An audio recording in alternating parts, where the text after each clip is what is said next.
हरे कृष्णा। ओम नमः शिवाय। राधे राधे दोस्तों, स्वागत है आप सभी का एक बार फिर से मेरे चैनल गुरु अमृत कहानियां पर। आज के इस वीडियो में आप पूर्णिमा की व्रत कथा के साथ साथ पूर्णिमा के व्रत की विधि भी जानेंगे कि किस तरह हमें इस व्रत को करना चाहिए जिससे हमें पूर्णिमा के व्रत का पूर्ण फल मिल सके। माघ पूर्णिमा का बाकी पूर्णिमाओं की तरह बहुत ही विशेष महत्व है। इस व्रत को करने से व्यक्ति की सभी मनोकामनाएं पूरी होती है। माघ पूर्णिमा पर इस पौराणिक कथा का पाठ अवश्य ही करना चाहिए। माघ पूर्णिमा की पौराणिक कथा के अनुसार एक नगर में धनेश्वर नाम के एक ब्राह्मण रहता था। उसकी पत्नी का नाम था रूपवती, जो कि बहुत ही पतिव्रता स्त्री थी और सर्वगुण संपन्न थी। लेकिन उस ब्राह्मण दंपति के कोई संतान नहीं थी, इसीलिए वो दोनों बहुत चिंतित रहते थे। एक बार उस नगर में एक महात्मा आए। उन्होंने उस नगर के सभी घरों से दान ले लिया, लेकिन धनेश्वर की पत्नी जब भी उन्हें दान देने जाती तो वो उसे लेने से मना कर देते। एक दिन धनेश्वर महात्मा जी के पास गए और उनसे पूछा कि हे महात्मन, आप नगर के सभी लोगों से दान स्वीकार करते हैं, लेकिन मेरे घर से दान नहीं लेते हैं। हमसे अगर कोई भूल हो गई है तो हे महात्मा, हमें क्षमा करें और हमारी भूल हमें बताएं।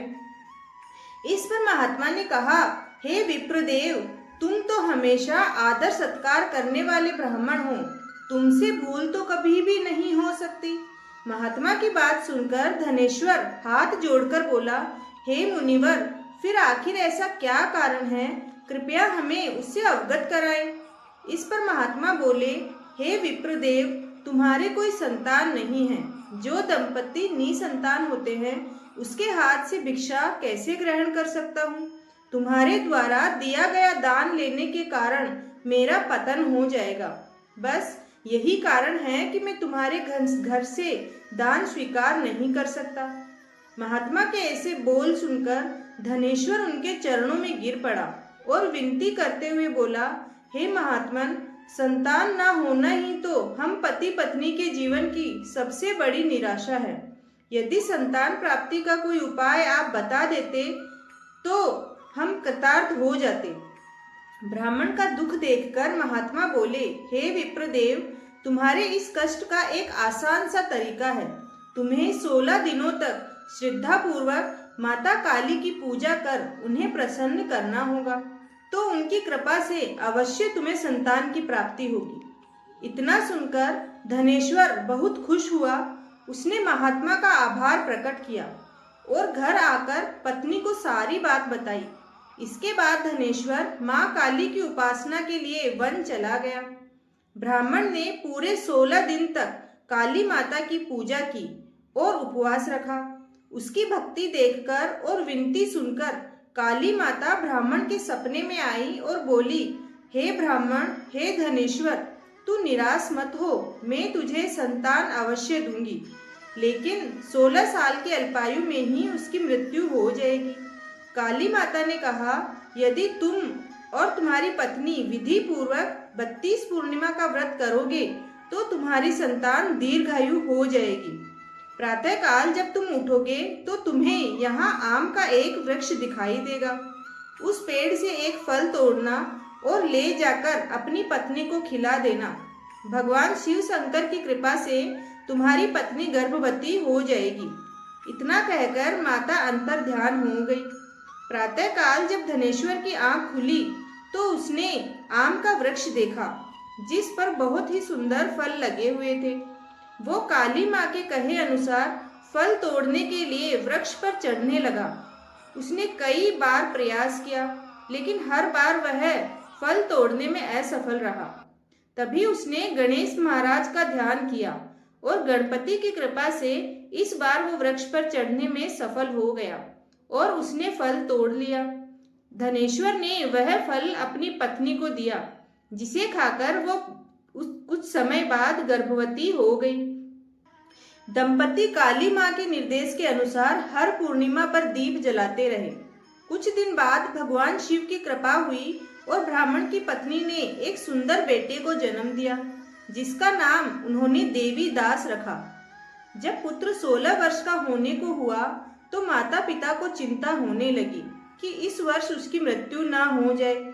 इस पर उन्होंने देवीदास के मामा को बुलाया और कहा, तुम देवीदास को विद्या अध्ययन के लिए काशी ले जाओ और 1 वर्ष बाद वापस आना। दंपति पूरी आस्था के साथ पूर्णमासी का व्रत कर पुत्र के दीर्घायु होने की कामना करते रहे। काशी प्रस्थान के दौरान मामा भांजे एक गांव से गुजर रहे थे।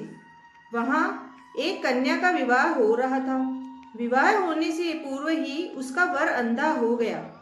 तभी वर के पिता ने देवीदास को देखा तो उसके मामा से कहा, तुम अपना भांजा कुछ समय के लिए हमारे पास दे दो, विवाह संपन्न हो जाए उसके बाद ले जाना। ये सुनकर मामा ने कहा, यदि मेरा भांजा ये विवाह करेगा तो कन्यादान में मिले धन आदि पर हमारा अधिकार होगा। वर के पिता ने मामा की बात स्वीकार कर ली। देवीदास के साथ कन्या का विवाह संपन्न करवा दिया गया। इसके बाद देवीदास पत्नी के साथ भोजन करने बैठा, लेकिन उसने उस थाल को हाथ नहीं लगाया। ये देखकर पत्नी बोली, स्वामी आप भोजन क्यों नहीं कर रहे हैं? आपके चेहरे पर ये उदासी कैसी? तब देवीदास ने सारी बात बताई। यह सुनकर कन्या बोली, स्वामी मैंने अग्नि को साक्षी मानकर आपके साथ फेरे लिए हैं। अब मैं आपके अलावा किसी और को अपना पति स्वीकार नहीं कर सकती। पत्नी की बात सुनकर देवीदास ने कहा, ऐसा मत कहो, मैं अल्पायु हूँ। कुछ ही दिनों में 16 वर्ष की आयु होते ही मेरी मृत्यु हो जाएगी।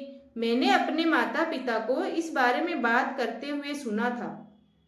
इस पर उसकी पत्नी ने कहा कि स्वामी जो मेरे भाग्य में लिखा है वह होकर रहेगा और वह मुझे स्वीकार है। देवीदास ने उसे समझाने की बहुत कोशिश की, लेकिन जब वो नहीं मानी तो देवीदास ने उसे एक अंगूठी दी और कहा, मैं काशी जा रहा हूँ, लेकिन तुम मेरा हाल जानने के लिए एक पुष्प वाटिका तैयार करो। उसमें भांति भांति के पुष्प लगाओ और उन्हें जल से सींचती रहो। यदि वाटिका हरी भरी रहे, पुष्प खिलते रहे तो समझना कि मैं जीवित हूँ, और जब ये वाटिका सूख जाए तो मान लेना कि मेरी मृत्यु हो चुकी है। इतना कहकर देवीदास काशी चला गया। अगले दिन सुबह जब कन्या ने दूसरे वर को देखा तो वो बोली, पिताजी ये मेरा पति नहीं है, मेरा पति तो कोई और है और वह काशी पढ़ने गया है। यदि इसके साथ मेरा विवाह हुआ है तो ये बताए कि रात्रि में मेरे और इसके बीच क्या बातें हुई थी और इसने मुझे तोहफे में क्या दिया था। ये सुनकर वह वर बोला कि मुझे नहीं पता। वह पिता पुत्र शर्मिंदा होकर वहां से वापस चले गए। उधर एक दिन प्रातःकाल एक सर्प देवीदास को डसने के लिए आया, लेकिन उसने माता पिता द्वारा किए जाने वाले पूर्णिमा व्रत के प्रभाव के कारण वो उसे डस नहीं पाया।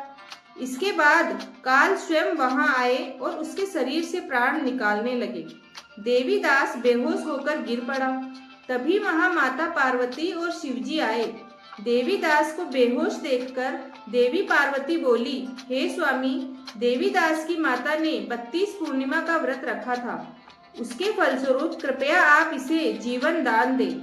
माता पार्वती की बात सुनकर भगवान शिव ने देवीदास को पुनः जीवित कर दिया। इधर देवीदास की पत्नी ने देखा कि पुष्प वाटिका में एक भी पुष्प नहीं रहा। वो जान गई कि उसके पति की मृत्यु हो चुकी है, तो वह रोने लगी। तभी उसने देखा कि वाटिका फिर से हरी भरी हो गई है। ये देखकर वो बहुत प्रसन्न हुई। उसे पता चल गया कि देवीदास को प्राणदान मिल चुके हैं।